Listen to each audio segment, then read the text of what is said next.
Morning সবাইকে। আজকে দিনটা সকলের খুব ভালো কাটুক। আর ভিডিওটা আপলোড করতে একটু লেট হয়ে গেল, কারণ অনেকগুলোই কাজ ছিল আর তোমাদের সঙ্গে শেয়ার করব না তা কি করে হয়। আর ঘুম থেকে উঠতে আজকে একটু লেট হয়ে গেছিল। আর সকালটা তো শুরু হয়েছিল দুঃখ দিয়েই, কারণ আজকে দিদিরা বাড়ি ফিরে গিয়েছে। আর এখানে আমি চলে এসেছি ছাদে আমার এই দুটো পুষি ছিল যাদেরকে তোমাদেরকে দেখালাম। আর এখানে দেখো এতগুলো দিদি ফুল গাছ লাগিয়েছে, তোমাদের সঙ্গে শেয়ার করছি। আর তারপরে আমি বসিয়ে নিয়েছিলাম চা। দুধ চা ছাড়া আমি তো কোনো চাই পাত্তা দিই না। আর তারপরে খেয়ে নিয়েছিলাম ইডলিটা জাস্ট ফ্যাব ছিল। আর তোমাদের সঙ্গে শেয়ার করছি আজকে আমাদের ঘরে কি রান্না হয়েছে। তো এটা হচ্ছিল লাউ চিংড়ি।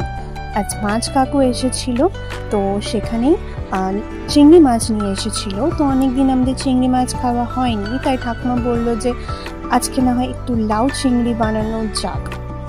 তো সেই জন্যে ঠাকুমাই রান্না করছিল এই লাউ চিংড়িটা। আর ঠাকুমার থেকে আমি অনেক রান্না শিখেছি, আর এই লাউ চিংড়িটাই শিখলাম। এইভাবে প্রথমে হালকা তেলে ভেজে নিয়েছিল, তারপরে এই লাউ আলু আগেই সেদ্ধ করে রাখা হয়েছিল। তারপর হালকা তেলে সেদ্ধ করে রাখা লাউ আর আলু দিয়ে দিয়েছিল।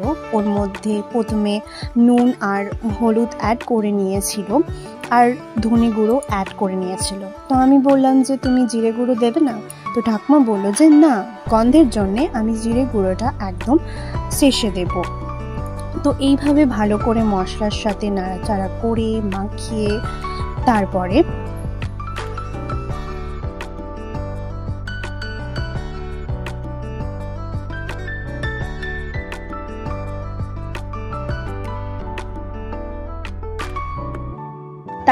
ভাপ হতে দেবে। হালকা জল অ্যাড করেছিল,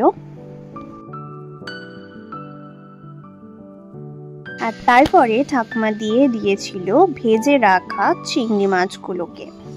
কালারটা দেখছো, জাস্ট অসাধারণ লাগছিল আমার সামনে থেকে।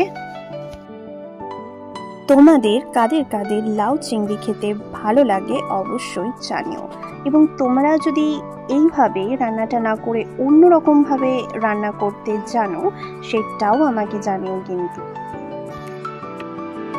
আমি মনে করি আমরা কিভাবে খুশি থাকবো সেটা কিন্তু একান্ত আমাদের উপরেই নির্ভর করে। তুমি যদি মনে করেছো যে তোমাকে কেউ খুশি করবে, কেউ তোমার খুশি থাকার কারণ হবে, তাহলে নির্ঘাত কষ্ট পেতে চলেছো। আর এক পাশে হচ্ছিল লাউ